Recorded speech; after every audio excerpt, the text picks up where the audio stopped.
దేవునికి స్తోత్రం. హల్లెలూయా. మరి మన జీవితాల్లో దేవుడు ఇంతవరకు కాపాడారు, క్షేమంతో నింపి దీవించినందుకు మనం ఎంతగానో దేవునికి కృతజ్ఞతగా జీవించాలి. ఈరోజు సంవత్సరంలో ఆఖరి ఆదివారం.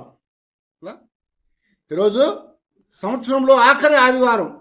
దేవుని యొక్క కృపను మనం జ్ఞాపకం చేసుకోవటానికి అది ఒక అవకాశాన్ని ఇచ్చేదిగా ఉంది. ఎల్లప్పుడూ కూడా మనము దేవునితో ముందుకు సాగాలని దేవుడు మనల్ని కోరుకుంటా ఉన్నాడు. ఈ సంవత్సరం అనేకమైనటువంటి ఇరుకులు వచ్చినాయి, ఇబ్బందులు వచ్చినాయి, మరి అనేకమైనటువంటి ఒడిదుడుకులు కలిగినప్పటికి కూడా దేవుడు ఆయన ప్రేమలో మనల్ని జ్ఞాపకం చేసుకున్నాడు. మనము దాటి వచ్చేటువంటి యొక్క 52 వారాల్లో అనేకమైన పర్యాయాలు మనము దేవుని మాట వినకుండా జారిపోయాము. అనేకమైన వైఫల్యాలు కలిగినాయి, దేవునికి వ్యతిరేకంగా జరిగాము. అయినప్పటికీ కూడా దేవుడు మనల్ని ప్రేమించి మనల్ని విడిచిపెట్టలేదు. ఇందాక కీర్తనలో మనం చదువుకున్నాము, హోరా కుమారులు ఏమంటున్నారు? అదో మమ్మల్ని ఎందుకు విడిచిపెట్టావయ్యా, మమ్మల్ని ఎందుకు విడనాడావు ప్రభా, మాకెందుకు దూరంగా నువ్వు ఉన్నావు, మమ్మల్ని ఎందుకు పొరుగు వారి యొక్క దృష్టికి నిందాస్పదంగాను మా యొక్క చుట్టూ ఉన్నటువంటి వారి దృష్టికి అపహాస్యాస్పదంగా ఉంచావు ప్రభా అని చెప్పి వారు దేవుణ్ణి అడుగుతా, నువ్వు మేల్కొని మాకు సహాయం చేయి తండ్రి అని ప్రార్థన చేశారు. అయితే ఈరోజు నిందలు వచ్చినప్పటికీ, అపహాస్యాలు ఎదురైనప్పటికీ కూడా దేవుడు మనల్ని బలపరిచి భద్రపరిచాడు. కాబట్టి మనము వెనక ఉన్న వాటిని మర్చిపోయి ముందున్నటువంటి నూతన సంవత్సరంలో ప్రవేశించడానికి మరొక తరుణాన్ని దేవుడు మనకు అనుగ్రహించాడు. ఈరోజు 52వ ఆదివారం మన జీవితాల్లో మనం కట్టుకోవాలని దేవుడు జ్ఞాపకం చేస్తున్నాడు. ఎందుకనంటే మనం వెనక్కి వెళ్ళి నెహెమ్యా గ్రంథంలో, ఎజ్రా గ్రంథాల్లో మనం చూస్తూ ఉంటే అక్కడ ఇశ్రాయేలు అనేటువంటి వారు బానిసత్వంలో ఉంచి విడిపించబడ్డారు. వారు విడిపించిన తర్వాత వారు వచ్చి ఏం చేశారంటే రాజు యొక్క ఆజ్ఞ పొంది వారి పట్టణాన్ని, వారి దేవాలయాన్ని తిరిగి పునరుద్ధరించుకోవడానికి రాజు చేత సహాయం చేయబడింది. వారు వచ్చి అది కడతా ఉన్నప్పుడు, దాన్ని శుభ్రం చేసుకుంటా పునరుద్ధరించుకుంటా ఉన్నప్పుడు అనేకమైన ఆటంకాలు కలిగినాయి. అనేకమైన ఆటంకాలు కలిగినప్పుడు వాళ్ళు ఏం చేశారంట, ఆ పగిలిపోయిన గోడలని కూడా శుభ్రం చేశారు, దేవాలయాన్ని శుభ్రం చేసుకున్నారు. అవి చేస్తూ ఉన్నప్పుడు చుట్టూ ఉన్నటువంటి అన్యజనులు కానీ ఇశ్రాయేల్లో వారికి వ్యతిరేకంగా ఉన్నటువంటి వారు కూడా ఏం చేశారంటే, మీరు చేసే పని ఏంటని వారిని అపహసించారు. వారి మీద అన్నారు కదా, ఇదిగో మీరు కట్టిన గోడల మీద నక్కలు దూకుతవి పడిపోతాయి. అయినప్పటికీ అపహాస్యాలు తట్టుకొని, ఆ యొక్క వ్యతిరేకతలు తట్టుకొని 52 దినాల్లో దేవాలయముని శుభ్రం చేసుకొని, పగిలిపోయిన కాలిపోయినటువంటి గుమ్మాలు సరి చేసుకొని, గోడలు కట్టుకొని దేవుని మహింపరిచారు వారు. దేవునికి స్తోత్రం. హల్లెలూయా. కాబట్టి 52 వారాల్లో మనము కూడా మన జీవితాల్లో పడిపోయినటువంటి, పాడైనటువంటి వాటిని ఒకసారి జ్ఞాపకం చేసుకొని, వాటిని సరి చేసుకొని, మన వైఫల్యాలపైన దృష్టిని సారించి వాటిని శుభ్రం చేసుకొని మన ముందున్నటువంటి ఒక నూతనమైనటువంటి సంవత్సరంలో ప్రవేశించాలని దేవుడు కోరుతా ఉన్నాడు. కాబట్టి మన జీవితం అనేది ఒక ప్రయాణం అని చెప్తున్నాడు దేవుడు. మన జీవితం అనేది ఒక ప్రయాణం. ఆ ప్రయాణంలో అనేకమైనటువంటి ఒడిదుడుకులు రావచ్చు, ఇబ్బందులు రావచ్చు, ఆటంకాలు కలగవచ్చు. అయితే వాటన్నిటిని దాటుకొని మనం ముందుకు వెళ్ళాలి. ఎక్కడైనా అవమానం జరిగినప్పుడు, ఆటంకం జరిగినప్పుడు ఆగిపోతే ముందుకే వెళ్ళలేం. కాబట్టి వాటిని అధిగమించాలని చెప్తున్నాడు దేవుడు. వాటిని అధిగమించాలి. మన జీవితాల్లో ఎన్ని ఆటంకాలు రావచ్చు, వాటిని అధిగమించి ముందుకు వెళ్తేనే జయాన్ని పొందగలుగుతాము. ఎన్నిసార్లు మనం జారినా సరే మన దృష్టి అంతా కూడా ముందుకు వెళ్ళాలంటే ఆశతోనే ఉండాలి. ఒకసారి ఏమన్నా ఫెయిల్ అయ్యామనుకోండి, పక్కోడు చెప్పేది లేకపోతే మనం హృదయంలో వచ్చేటువంటి ఆ బాటలను బట్టి ఏమవుద్దంటే అది మనం చేయలేము కాబట్టి విడిచిపెడతాం. అలాగా ఎంతోమంది గొప్పవారు అయ్యారంటే వాళ్ళు ఒక్కసారి అయిపోలేదు గొప్పవాళ్ళు. ఎంతోమంది ఉన్నతమైన స్థితిలోకి వెళ్ళారంటే వారు ఒక్కసారిగా వెళ్ళిపోలేదు ఉన్నతమైన స్థితిలోనికి. ఆ ముందు ఎన్నో ఒడిదుడుకులు జరిగినాయి, ఎన్నోసార్లు పడిపోయారు, ఎన్నోసార్లు అవమానపరచబడ్డారు. కానీ ఒక దినాన వారి జీవితాల్లో వారు ముందుకి కొనసాగుతూ ఉండగా జయాన్ని పొందారు, ఆ జయాన్ని అనుభవించారు వాళ్ళు. అలాగే మనము కూడా గమనించినట్లయితే మన జీవితాల్లో కూడా దేవుని సన్నిధిలో ముందుకి కొనసాగటానికి జారిపోవచ్చు, కానీ విఫలమే అనుకోకూడదు. మరొక నూతనమైనటువంటి స్థితిలోకి మనం వెళ్ళటానికి మరొక దారిని మనం వెతుక్కొని దేవునితో ముందుకు నడవాలి. అలాగ నడిచినప్పుడే మన జీవితంలో గమ్యాన్ని చేరగలుగుతాము. అలాగ నడిచినప్పుడే మన జీవితాల్లో వెళ్ళవలసినటువంటి స్థానానికి, ఆ స్థలానికి వెళ్ళగలుగుతాము.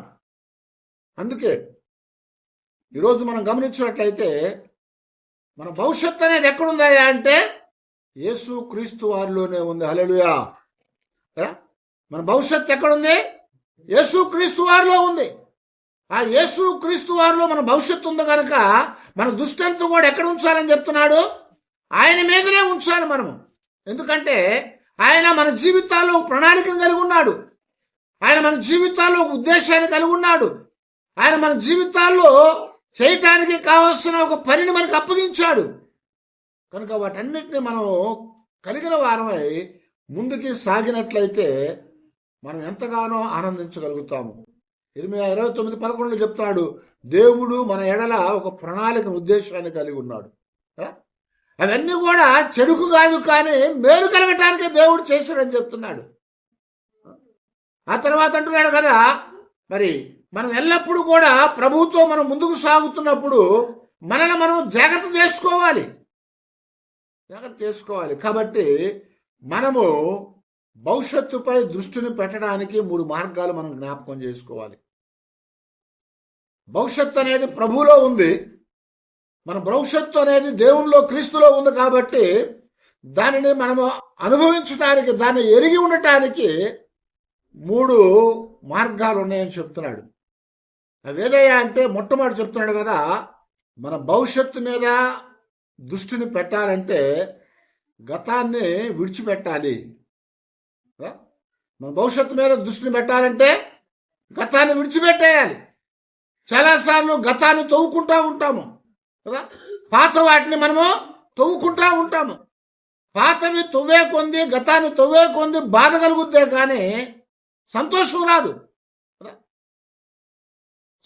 రాదు. అయితే మనము దేవుని యొక్క సన్నిధిలో మన దృష్టిని దేవుని మీద పెట్టి గతాన్ని విడిచిపెట్టాలి. ఎందుకంటే దేవుడు చెప్తున్నాడు కదా, మనం పాపులమై ఉన్నప్పటికీ కూడా పాపులుగా ఉండగానే ప్రభువైన క్రీస్తు వారు మన కొరకు ఆయన చనిపోయాడు. మన గతాన్ని చూడలేదు ఆయన. వీడు పాపి కదా, వీడి కోసం ఎందుకు చనిపోవాలనుకోలేదు. అందుకని అక్కడ ఏం రాస్తున్నాడు, ఒక నీతిమంతుని కొరకు ఒకరు చనిపోవుట అరుదు అయినప్పటికీ కూడా పాపులుగా ఉండగా మన కొరకు ఆయన చనిపోయాడు. కాబట్టి గతాన్ని ఎప్పుడు మనం జ్ఞాపకం చేసుకోకూడదు. గతం గుర్తుండాలి, కానీ దాంట్లో మనం ఆలోచన చేయకూడదు, దాని మీద దృష్టి పెట్టకూడదు. మనం పాపులము కాబట్టి మనం రక్షించినటువంటి దేవుని వైపు మనం చూస్తూ మనం పాపులుగా ఉన్నటువంటి వారిని రక్షించాలని జ్ఞాపకం చేసుకోవాలి. అంతేగాని పాపాన్ని జ్ఞాపకం చేసుకోకూడదు. చాలాసార్లు ఏమంటామంటే, సాతాను మన దగ్గరకు వచ్చి, మరి మార్టిన్ లూథర్ గారి యొక్క జీవితంలో జరిగిన సంఘటన కూడా అదే చెప్తుంటా, నువ్వు పాపివయ్యా, నువ్వు అది చేసావు, నువ్వు ఇది చేసావు, నువ్వు అది చేసావు, ఇది చేసావు అని ఆయన మైండ్ అంతా కూడా తినేసిందట. నువ్వు ఎట్లా నీతిమంతుడు అవుతావు? నువ్వు ఎట్లా దేవుని పిలవడం చెప్పుకుంటావు? నువ్వు చేసి నీకు తెలియదా? నువ్వు చేసింది నాకు తెలియదా? ఇదిగో ఫలాన్ని మర్చిపోయావు కదా దేవుని దగ్గర అని జ్ఞాపకం చేస్తా ఉందంట. ఆయన భయంకరంగా బాధపడతా, దుఃఖపడతా ఉంటే వాళ్ళ భార్య చెప్పిందంట కదా, ఎందుకయ్యా బాధపడుతున్నావు? నువ్వు అన్నిగా చేసిన పాపాల కంటే ఇంకా రెట్టింపు చేసి ఉండొచ్చు. నువ్వు వాటన్నిటి కూడా యేసు క్రీస్తు వారు ఏం చేశారు? తుడిచివేశాడు. వాటన్నిటిని రాతపూర్వకమైన వాటన్నిటి కూడా ఆయన రక్తముతో తుడిచివేశాడట పలక మీద నుంచి. పిల్లలకి ఒక పలక బలపం ఇచ్చామనుకోండి, దాని మీద అన్ని రాస్తా ఉంటారు, ఎలా పడితే అలాగా కదా. పిచ్చి గీతలు గీస్తారు, తెలిసినవి రాస్తారు, ఏదో తెలియకపోతే ఏదో గీతలు గీస్తారు. అదంతా అయిపోయిన తర్వాత మనం ఆ పలక తీసుకొని అలా చెయ్యి తడిపి అలా రుద్దితే ఏమవుద్ది? అన్నీ కూడా చెరిగిపోతాయి. అలాగే దేవుడు మన సమస్త పాపాలను కూడా ఆయన తుడిచివేశాడు ఆయన మాను మీద. కాబట్టి దేవుడు ఇశ్రాయేలుతో మాట్లాడుతున్నాడు కదా, మీ దోషాలు మీరు జ్ఞాపకం చేసుకోకండి, ఎందుకంటే నేను మీ దోషాలను జ్ఞాపకం చేసుకోను, మీ వీపు వెనకగా నేను వాటిని దొల్లించి వేశాను. వీపు వెనకగా దొల్లించి వేశాను అంటున్నాడు. మన పాపాలన్నీ కూడా, దోషాలన్నీ కూడా దేవుడు మూటగట్టి వాటిని మన వెనకగా దొల్లించేసాట. అయితే కొన్ని పర్యాయాలు జ్ఞాపకం చేసుకుంటా ఉంటారు. ఇశ్రాయేలు జీవితాల్లో మనం గమనించినప్పుడు వాళ్ళు దేవుడిచ్చే వాగ్దాన దేశాన్ని జ్ఞాపకం చేసుకోలేదు. ఏం జ్ఞాపకం చేసుకున్నారట? విడిచిపెట్టి వచ్చినటువంటి ఐగుప్తుని జ్ఞాపకం చేసుకుంటా ఉన్నారు. అందుకే మనం చదువుతా ఉంటే నిర్గమకాండంలో 16వ అధ్యాయము 1 నుంచి 3 వచనాలు రాస్తున్నాడు కదా. తరువాత ఇశ్రాయేలు సమాజం అంతయును ఎలీము నుండి ప్రయాణమైపోయి వారు ఐగుప్తు దేశంలో నుండి బయలుదేరిన 2వ నెల 15వ దినమున ఏలేమునకును సీనాయికును మధ్యనున్న సీను అరణ్యమునకు వచ్చిరి. ఆ అరణ్యములో ఇశ్రాయేలీల సమాజం అంతయు మోషే అహరోనుల మీద సనిగెను. ఇశ్రాయేలీలు మేము మాంసము వండుకొను కుండల యొద్ద కూర్చుండి పూర్తిగా ఆహారం తిన్నప్పుడు యెహోవా చేతిలో ఎలా చావకపోతుమే, ఈ సర్వ సమాజమును ఆకలి చేత చంపుటకు ఈ అరణ్యములోనికి మమ్మును అక్కడి నుంచి తోడుకొని వచ్చితురని వారితో అనగా చాలండి. ఏం చెప్తున్నారు ఇశ్రాయేలు ఇక్కడ? వాళ్ళ జీవితాల్లో అట ఐగుప్తులో ఉండంగా కుండల దగ్గర కూర్చొని వారు మాంసం వండుకొని తింటా ఉండి తృప్తిపడ్డారట. ఆ రోజున దేవుడు ఎందుకు మమ్మల్ని చంపేయలేదు ఐగుప్తులో? ఈ రోజున అరణ్యంలోకి తెచ్చి మమ్మల్ని ఎందుకు చంపేస్తున్నావు అని మోషే మీద, అహరోను మీద, దేవుని మీద ఇశ్రాయేలు తిరుగుబాటు చేశారు, సనిగారు. ఎందుకంటే ఐగుప్తులో వారు ఉన్నప్పుడు కుండల దగ్గర కూర్చొని మాంసాన్ని ఎప్పుడైనా వండుకొని తిన్నారా? వారు స్నానం చేయడానికి కూడా తీరిక లేదు వాళ్ళకి కదా. వారు మట్టి తొక్కుతూ ఇటుకలు చేస్తూ లెక్కకు ఏ రోజుకు ఆ రోజు అప్పగించాలి. అలాంటి భయంకరమైన బానిసత్వంలో ఉన్నటువంటి వారిని దేవుడు విడిపించి ఐగుప్తులోంచి బయటకు తీసుకొని వస్తే వాళ్ళు అంటున్నారు కదా, ఐగుప్తులోనే మాకు బాగుంది, అక్కడ మేము మాంసాలు తిన్నాము, కీరకాయలు తిన్నాము, దోసకాయలు తిన్నాము, వెల్లుల్లిపాయలు తిన్నాము, ఉల్లిగడ్డలు తిన్నాము, ఇవి తిన్నామని చెప్తున్నారు వాళ్ళు. వాళ్ళు అవి తిని మేము అక్కడ ఉండంగా తృప్తి పడతా ఉన్నప్పుడు దేవుడు ఎందుకు మమ్మల్ని చంపేయలేదు, ఐగుప్తులో నుంచి తీసుకొని వచ్చి అరణ్యంలో ఎందుకు చంపుతున్నాడు దేవుడని వారు మోషే మీద, దేవుని మీద, అహరోను మీద తిరుగుబాటు చేశారు. వాళ్ళ ఆలోచన అంతా ఎక్కడుంది? ఇప్పుడు విడిచిపెట్టి వచ్చిన ఐగుప్తు మీదే ఉంది. మాకు ఐగుప్తే బాగుందనుకుంటున్నారు వాళ్ళు. ఐగుప్తులని మనం సంతోషంగా ఉన్నాం అనుకుంటున్నారు. ఆ పాత విడిచిపెట్టినటువంటి రోతనే వారు జ్ఞాపకం చేసుకుంటా, ఆ బానిసత్వాన్ని వారు జ్ఞాపకం చేసుకుంటా దేవుడు ఇవ్వబోయేటువంటి ఆశీర్వాదాన్ని పొందటానికి సిద్ధంగా లేకుండా వారు హృదయాలు చేసుకున్నారు. ఎంత భయంకరమైన పరిస్థితి. అందుకని దేవుడు చెప్తున్నా అంటే భవిష్యత్తుని మనం చూడాలంటే ఆ భవిష్యత్తు అనేది ఎక్కడుందని చెప్తున్నాడు? యేసుక్రీస్తు మన దేవునిలో ఉందని. దేవునిలో ఉన్నటువంటి మన భవిష్యత్తు మీద మనం దృష్టి పెట్టాలంటే గతాన్ని మనం విడిచిపెట్టాలి, గతాన్ని విడిచిపెట్టాలి. కానీ ఐగుప్తులో నుంచి బయట తీసుకొచ్చిన ఇశ్రాయేలు మాత్రము గతాన్ని వారు విడిచిపెట్టకుండా అదే మాకు బాగుంది, అక్కడే మేము ఉంటే బాగుండేది, అక్కడే మేము సంతోషపడ్డామని వాళ్ళు దేవునికి, మోషేకి వ్యతిరేకంగా ఎదురు తిరిగారు.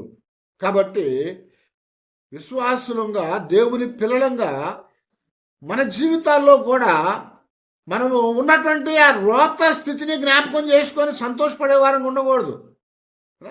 అందుకని పౌలు గారు చెప్తా ఉంటాడు కదా, వారట ఫిలిప్పీ పత్రికలో చెప్తా ఉంటారు, వారి కడుపే వారికి దేవుడు, వారు సిగ్గుపడవలసిన విషయాలని వారు జ్ఞాపకం చేసుకుంటున్నారు కానీ, ఆనందపడుతున్నారు కానీ, వాటిని బట్టి వారు సిగ్గుపడతలేదు అనుకుంటున్నాడు. కనుక భవిష్యత్తులో మనం ముందుకు సాగాలి, దాని మీద దృష్టి పెట్టాలంటే పాత వాటిని విడిచిపెట్టేయాలి. వాటిని విడిచిపెట్టాలి. అలా విడిచిపెట్టకపోతే మన జీవితాల్లో ఏమైపోతామయ్యా అంటే జారిపోయేటువంటి వారం అయిపోతాము, జారిపోయేటువంటి వారం అవుతాం. అందుకనే పౌలు గారు ఫిలిప్పీ పత్రిక 3వ అధ్యాయంలో 12వ వచనం చెప్తా ఉన్నాడు కదా, వెనక ఉన్న వాటిని మరచి ముందున్న వాటి కొరకు వేగిరపడుతున్నాను. ఏం చేశాడంట? వెనకున్న వాటిని మరచి ముందున్న వాటి కొరకు వేగిరపడాలి. వెనక వాటిని మనము ఆశ కలిగి పరిగెత్తే వారంగా ఉండకూడదు. వెనక వాటిని విడిచిపెట్టకపోతే ఏమవుతాం? లోతు భార్యలాగా అయిపోతాం. వెనక వాటిని విడిచిపెట్టకపోతే ఏమవుతామంటే ఆకాన్లాగా అయిపోతాం, గెహాజీలాగా అయిపోతామని చెప్తున్నాడు ఇక్కడ. కనుక మనం ఏం చేయాలంటే వెనక ఉన్న వాటిని విడిచిపెట్టి ముందున్నటువంటి మన భవిష్యత్తులో జరిగే వాటి కొరకు ఆశపడి దేవునితో మనం ముందుకెళ్ళాలి, దేవునితో మనం ముందుకెళ్ళాలని జ్ఞాపకం చేస్తున్నాడు. కనుక ఎల్లప్పుడూ కూడా వెనక వాటిని మర్చిపోయాలి, వాటిని విడిచిపెట్టాలి. దేవుడు మన ముందున్నాడు. ఆయన ఇశ్రాయేలుకు సైన్యాధిపతిగా ఉన్నవాడు. మన దేవుడు ముందు వెళ్తున్నప్పుడు ఆయనతో మనం వెళ్ళాలి.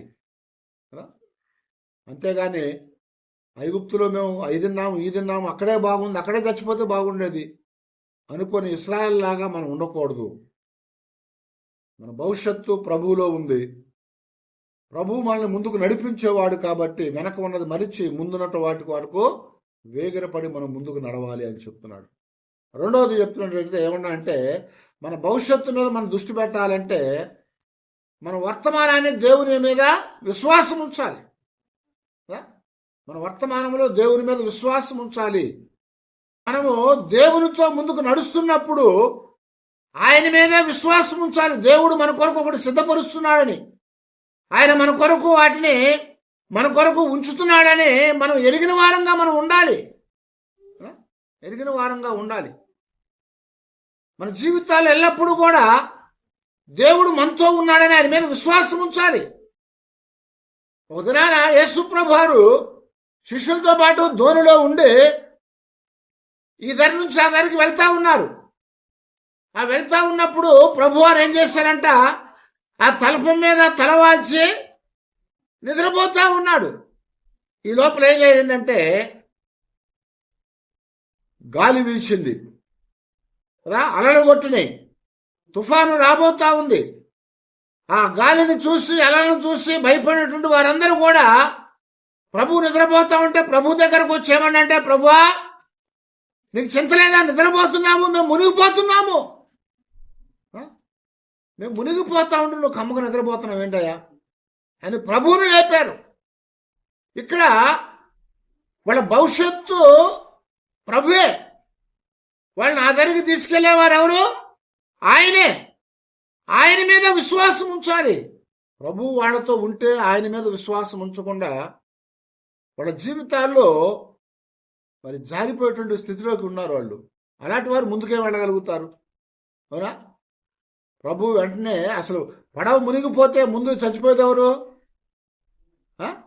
పడవ మునిగితే ముందు చచ్చిపోయేది ప్రభువే. ఎందుకంటే అమరం మీద తల వాల్చాడు ఆయన. అమరం అంటే ఏంటి? ముందు ఉండేటువంటి భాగం ఇలా ఎత్తుగా ఉంటుంది. అలాగే వచ్చినప్పుడు ఏమవుద్దంటే అలాగా లేచి పైకి మళ్ళా కిందకి దిగిపోద్ది. అది పైకి లేచి దిగినప్పుడు మొట్టమొదట అమరం మీద తలవాల్చాడు కాబట్టి మొట్టమొదటి ప్రభే లోపల పడిపోతాడు. వాళ్ళందరూ ధోనిలో ఉన్నారు, వాళ్ళందరూ ధోనిలో కూర్చొని ఉన్నారు. అమరం మీద తలవాల్చి ప్రభు ఉన్నాడు. ఆయన మీద విశ్వాసం ఉంచలేదు వాళ్ళు. వర్తమానం అంటే ఇప్పుడు కూడా మనం దేవుని మీద విశ్వాసం ఉంచాలి భవిష్యత్తులోకి వెళ్ళాలంటే. ఇప్పుడు విశ్వాసం ఉంచకుండా భవిష్యత్తులో మనం విశ్వాసం ఉంచుకుంటే అవ్వదు.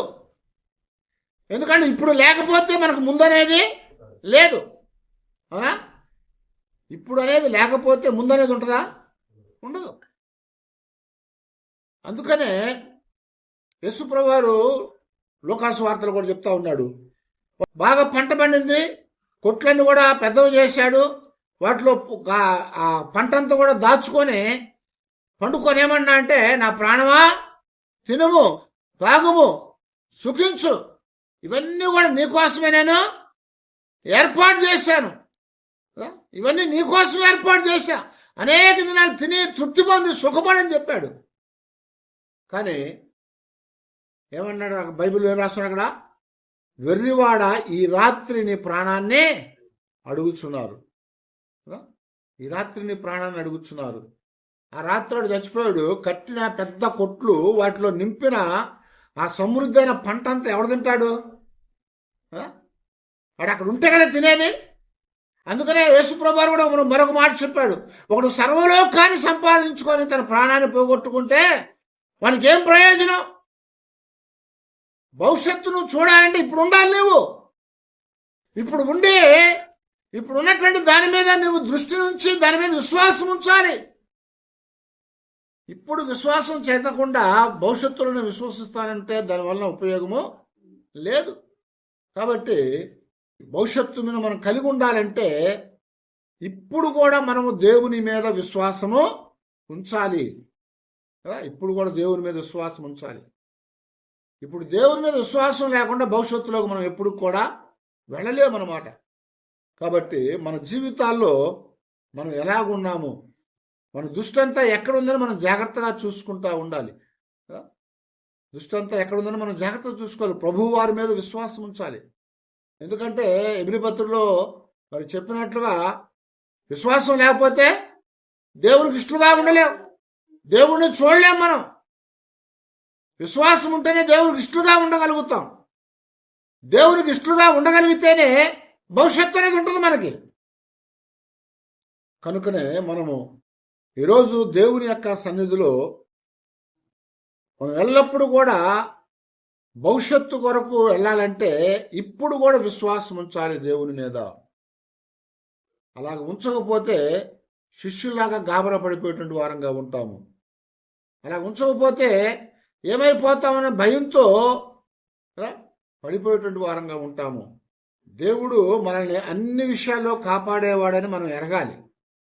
దేవుడు మనకు తోడుగా ఉన్నాడని మనము ఎరగాలి.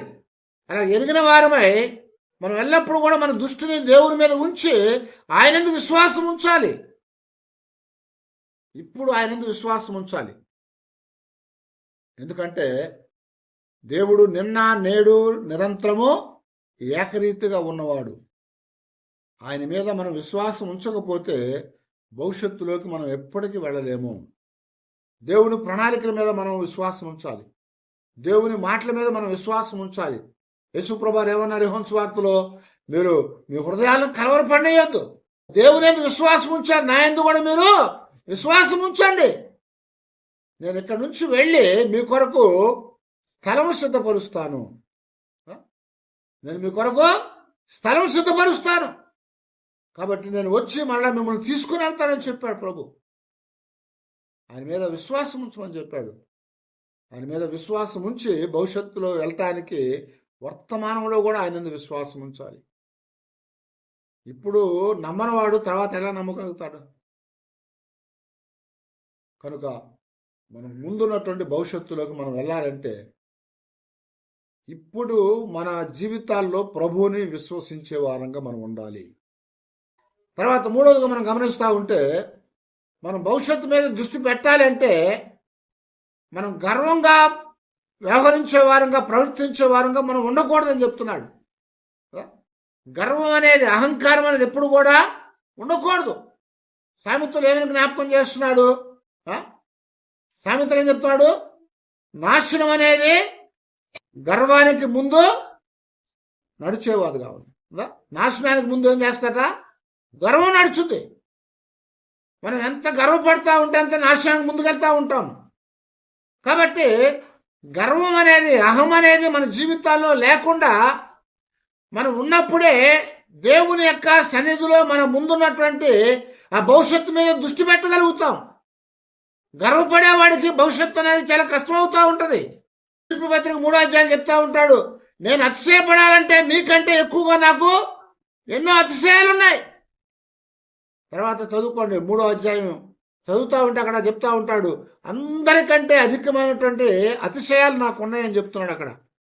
ఆయన హెబ్రీయుడు కదా, ఆయన బెన్యామీను గోత్రికుడు, ఇశ్రాయేలు వంశపు వాడు, సున్నతి చేయబడినటువంటి వాడు, ధర్మశాస్త్ర విషయంలో నిందారహితుడుగా జీవించిన వాడు, ధర్మశాస్త్రాన్ని ఉపదేశించేటువంటి పరిసయుడు. మరి కాబట్టి ఇలాగా ఎన్నో విషయాలు ఆయన గర్వపడటానికి తోడుగా ఉన్నాయి. వాటిని బట్టి గర్వపడలేదు ఆయన. ఆయన చెప్తున్నాడు కదా, వీటన్నిటి నేను నష్టముగా పెంటగా సమానంగా ఎంచుకుంటున్నాను. క్రీస్తు నిమిత్తం వీటన్నిటిని నష్టముగా నేను ఎంచుకుంటున్నాను. ఎంత గొప్ప మాట అండి, ఎంత గొప్ప మాట. ఆయన కలిగిన అతిశయాలన్నింటిని కూడా నష్టంగా ఎంచుకున్నాడు. దేనికోసం? క్రీస్తు కోసం. క్రీస్తు నిమిత్తం ఎన్ని కూడా నష్టంగా ఎంచుకుంటున్నానని చెప్పాడు. అలాగే హెబ్రీ పత్రిక 11వ అధ్యాయం 24వ వచనంలో కూడా అదే మాట మనకు జ్ఞాపకం చేస్తూ ఉంటాడు. మోషే కూడా ఏం చేశాడంట? ఏం చేశాడు? ఐగుప్తు యొక్క ధనము కంటే క్రీస్తు నిమిత్తమైనటువంటి నింద గొప్పదని ఏ భాగ్యమని ఎంచి ఐగుప్తుని విడిచిపెట్టేశాడు. అల్పకాల భోగాల్ని విడిచిపెట్టేశాడు. అల్పకాల పాప భోగాల్ని విడిచిపెట్టేశాడు. ఎందుకంటే ఐగుప్తు అనేది నాశనకరమైంది. ఐగుప్తు ధనము గొప్పది కాదు. దేవుడు చెప్తా ఉంటాడు, ఐగుప్తు గుర్రములు కూడా మాంసం ముద్దలే. ఐగుప్తు గర్వపడిందని దేనికోసం గర్వపడుతుంది తెలుసు? అది వాటి గుర్రాలను బట్టి గర్వపడుతుంది. దేవుడు చెప్తాడు, వాటి గుర్రాలు కూడా మాంసం ముద్దలే. కాబట్టి నేను ఐగుప్తుని బట్టి నేను పడను. ఐగుప్తుని బట్టి నేను గర్వపడను. ఎందుకంటే ఐగుప్తు ధనము కంటే కూడా క్రీస్తు నిమిత్తమైన నింద గొప్ప భాగ్యము. కాబట్టి అల్పకాల భోగములు అనుభవించుట కంటే క్రీస్తు నిమిత్తం నేను నిందపడటము నాకెంతో మేలనించాడు. కనుకనే మనము గర్వాన్ని విడిచిపెట్టేయాలి, మనకున్నటువంటి అతిశయాన్ని విడిచిపెట్టేయాలి. కీర్తన 20లో చెప్తా ఉంటాడు, అతిశయించువాడు దేన్ని బట్టి అతిశయించాలంటే, అందరైతే గుర్రాలను బట్టి రథాలను బట్టి అతిశయపడతారు, కలిగిన ఆస్తుని బట్టి సంపద బట్టి అతిశయపడతారట. కానీ మనమైతే దేన్ని బట్టి అతిశయపడాలి? మన దేవుడైన యెహోవా నామమును బట్టి మనము అతిశయపడాలి. ఆయనలో మనం అతిశయపడితే భవిష్యత్తు మీద మనం దృష్టి పెట్టగలుగుతాము. భవిష్యత్తు మీద మనం దృష్టి పెట్టగలుగుతాం. మనకున్నవి చూసుకొని మనం అతిశయపడతా ఉన్నాం అనుకోండి, ఏమవుతుంది? భవిష్యత్తు అనేది జారిపోద్ది. కనుకనే మనం ఎల్లప్పుడూ కూడా భవిష్యత్తు మీద దృష్టి పెట్టాలంటే మన యొక్క అతిశయాన్ని విడిచిపెట్టాలి. లోక సంబంధమైన అతిశయము, లోక సంబంధమైనటువంటి గర్వము, లోక సంబంధమైనటువంటి సమస్తమైనటువంటి ఆ భోగాల్ని మనము వదిలిపెట్టాలి. అవి విడిచిపెట్టకుండా భవిష్యత్తుతో మనం ముందుకు వెళ్ళలేము దేవునితో. కనుకనే దేవుని యొక్క ఆశీర్వాదాలు మనం పొందటానికి మన భవిష్యత్తు ఆయనలో ఉంది. కాబట్టి మన దృష్టి అంతా కూడా ఎవరి మీద ఉండాలి అంటే ఆయన మీదే ఉంచాలి. ఆయన మీదే ఉంచాలి. మనం క్రీస్తుతో నడవాలని చెప్తున్నాడు. మనం క్రీస్తుతో నడవాలి. ఆయనతో నడిచినప్పుడు మనం ఎల్లప్పుడూ కూడా తొట్టుపడకుండా ముందుకు వెళ్ళగలుగుతాము.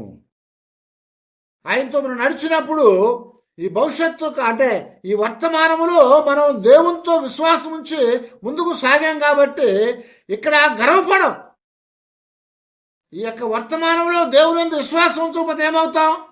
గర్వపడతాం కాబట్టి భవిష్యత్తులో దేవునితో ముందుకు సాగకుండా జారిపోయేటువంటి వారంగా మనం ఉంటాము. కాబట్టి మన యొక్క జీవిత ప్రయాణములో ఈ యొక్క 2025వ సంవత్సరం ముగించుకొని ఆఖరి వారంలోనికి వచ్చాం మనము కదా. ఇంకొక 3 దినాలతో ఏమవుతుంది? ఈ సంవత్సరం గతించిపోబోతా ఉంది. అయితే మరొక సంవత్సరం మనం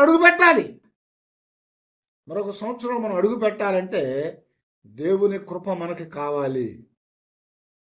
దేవుని యొక్క కృప మనకు కావాలి. దేవుని కృప లేకపోతే మనం ముందుకు నడవలేము. అందుకనే దేవుడు చెప్తాడు, నా కృప నీకు చాలు అని దేవుడు చెప్పాలి మనతో. నా కృప నీకు చాలు. ఎందుకంటే ఆయన మనతో ఉంటే మనకు అడ్డుగించగలిగేవాడు ఎవడు కూడా లేడు. పౌలమన్నాడు, యెహోవా మన పక్షమందు ఉండగా మనకే విరోధెవడు? మన జీవితాల్లో ఉన్నటువంటి ఆ గర్వము, వాళ్ళ జీవితాల్లో ఉన్నటువంటి అతిశయము, అదంతా కూడా తీసివేయబడినప్పుడే వాళ్ళకి ఏమైందయ్యా అంటే దేవుడు వాళ్ళతో ముందుకు నడవటానికి వాళ్ళతో సహకరించాడు. కాబట్టి మనము కూడా ఈరోజు ఈ యొక్క 52వ ఆదివారం దాటి ఈ సంవత్సరాన్ని ముగించుకొని మరొక నూతనమైన సంవత్సరం వెళ్ళబోతా ఉన్నాము. ఆ నూతనమైన సంవత్సరం వెళ్ళబోతున్నామంటే పాతది ముగించి కొత్త ప్రారంభంలోకి వెళ్ళబోతా ఉన్నాము. మళ్ళా ఆదివారం మనం కలుసుకోబోతున్నామంటే ఎప్పుడు 26లోనే కలుసుకుంటాం ఆదివారం. కనుక కొత్త ప్రారంభం, శాశ్వతమైన దేవుని యొక్క రాజ్యంలోకి మనం వెళ్ళాలంటే ఒక కొత్త ప్రారంభం కావాలి మనకి. అలా వెళ్ళటానికి మరి మన జీవితాల్లో భవిష్యత్తు ముందుందని చెప్పాడు ప్రభు. ఆ భవిష్యత్తులో తీసుకెళ్లేవాడు ఆయనే మన భవిష్యత్తు అయి ఉన్నాడు. ఆయన మీద దృష్టి పెట్టి మనం ఏం చేయమంటున్నాడు? వెనక ఉన్న వాటిని మరిచిపోవాలి. వెనక ఉన్న వాటిని మీద మనసు పెట్టకూడదు. పౌలు గారు చెప్తున్నాడు, భూ సంబంధమైన వాటి మీద మీరు మనసు పెట్టొద్దు, కానీ పర సంబంధమైన వాటి మీద మీరు మనసు పెట్టమని చెప్తున్నాడు. భూ సంబంధమైన వాటి మీద మనసు పెట్టి వాళ్ళు దేవుడు వాళ్ళతో రాకుండా వాళ్ళు నశించిపోయారు. తర్వాత భవిష్యత్తులో మనం దేవునితో మనం ముందుకు నడవాలంటే ప్రభు యొక్క మీద మనము దృష్టి కలిగిన వారమై ఆయన మనతో ఉన్నాడని ఆయన్ని విశ్వాసం ఉంచాలి. మనతో ఉన్నాడని ప్రభువుని మనము వర్తమానంలో విశ్వాసం ఉంచాలి. ఇప్పుడు మనం విశ్వాసం ఉంచాలి.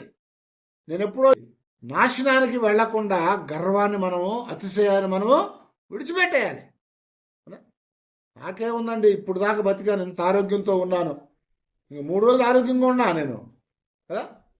ఈ 3 రోజుల్లో నన్ను ఏది కూడా ఏం చేయలేదు. ఎందుకంటే బాగా ఆరోగ్యం ఉంది, బాగా బలం ఉంది, డబ్బులు ఉన్నాయి, బలగం ఉంది అనుకోవచ్చు. కానీ మానవుని ఆయుష్ అనేది ఎలాంటిదని చెప్తున్నాడు? నీటి మీద బుడగ లాంటిది, ఆవిరి వంటిది, త్రాసు మీద ధూళి వంటిది, ఉదయం మొలిచి రాత్రి సాయంత్రం వాడిపోయే గడ్డి పువ్వు లాంటిది. అలాంటి ఆయుష్. దానికి అలాగా గర్వించే వారం, అతిశయపడే వారం ఉండకూడదు. నిజాడు పౌలులాగా మన అతిశయాలన్నీ కూడా విడిచిపెట్టేసేయాలి. మన అతిశయం ఏదయ్యా అంటే దేవుడే, క్రీస్తే మన అతిశయం. అతిశయించువాడు ప్రభువుని బట్టి తప్ప మరి దేన్ని బట్టి కూడా అతిశయించకూడదని పౌలు కూడా చెప్పాడు. కనుక మన అతిశయం అంతా కూడా దేవుని మీదే ఉండాలి. అప్పుడే మనం భవిష్యత్తులోకి వెళ్ళగలుగుతాము. కాబట్టి ఇశ్రాయేలీయులు ఆ యొక్క పడిపోయిన దేవాలయాన్ని, పడిపోయిన గోడల్ని వాళ్ళు శుభ్రం చేసుకుంటా ఉంటే ఎన్ని ఎగతాళిలు చేసినప్పటికీ, ఎన్ని దూషణలు మాట్లాడినప్పటికి కూడా వాళ్ళు భయపడకుండా, దిగులు చెందకుండా దేవుని మీద మాత్రమే వాళ్ళు విశ్వాసం ఉంచారు. దేవుని మీద మాత్రమే విశ్వాసం ఉంచారు. అలాగే మనము కూడా దేవుని మీద మాత్రమే విశ్వాసం ఉంచాలి. దేవుని మీద విశ్వాసం ఉంచినప్పుడు దేవుడు మన ముందున్నటువంటి మరొక సంవత్సరంలోకి అడుగు పెట్టిస్తాడు. మన ముందున్నటువంటి మరొక నూతనమైనటువంటి ఆ జీవితంలోకి మనం ముందుకెళ్ళటానికి దేవుడు మనల్ని చేయబట్టుకొని నడిపిస్తాడు. చేయబట్టుకొని నడిపిస్తాడు. నడవగలిగేది మనం కాదు, మనం నడవలేము, కానీ ఆయనే మన చెయ్యి పట్టుకొని నడిపిస్తాడు. నడిపిస్తాడు నా దేవుడు. శ్రమలోనైనా సరే నన్ను విడవడు అని పాట చక్కగా పాడుతూ ఉంటాం. శ్రమ వచ్చినా మనల్ని విడిచిపెట్టలేదు ఆయన, ఇబ్బంది వచ్చినా మనల్ని విడిచిపెట్టలేదు. అనేక రీతులుగా మరి ఆ పోరాటాలు కలిగిన మనల్ని విడిచిపెట్టలేదు. మనం చేయబట్టుకొని నడిపిస్తూనే ఉన్నాడు. ఎందుకంటే ఆయన మీద విశ్వాసం ఉంచాం కనుక, ఆయన మీద చూస్తున్నాం కాబట్టి. అలాగే ఈ 3 దినాలు కూడా ఆయన మీదే విశ్వాసం ఉంచి ఆయనతోనే మనం నడిచినట్లయితే భవిష్యత్తు అనేటువంటి ఆ నూతన సంవత్సరంలో దేవుడు మనల్ని నడిపించి మనకు కృపను అనుగ్రహించేవాడు. 52 దినాల్లో వారు గోడలు కట్టారు, దేవుని పనంతా పాడైపోయింది, శుభ్రం చేయగలిగారు. అలాగే ఈ 52 వారాల్లో కూడా మనము మన జీవితాల్లో మరి ఏమైతే జరిగిందో వాటన్నిటి మీద దృష్టిని పెట్టుకొని వాటన్నిటిని సరి చేసుకొని 3 దినాల్లో మనం ముందుకు సాగి దేవుని మహింపరుస్తూ ఆ నూతనమైనటువంటి ఆ యొక్క సంవత్సరంలోనికి దేవుని చేత నడిపించబడటానికి మనం సిద్ధపాటు చేసుకున్నాం. అలాంటి కృప దేవుడు మనకు అనుగ్రహించేట్లుగా దేవుని సన్నిధిలో ప్రార్థన చేసుకున్నాం. అందరి తలలు వచ్చి దేవుని పాదాల దగ్గర ప్రార్థన చేద్దాం.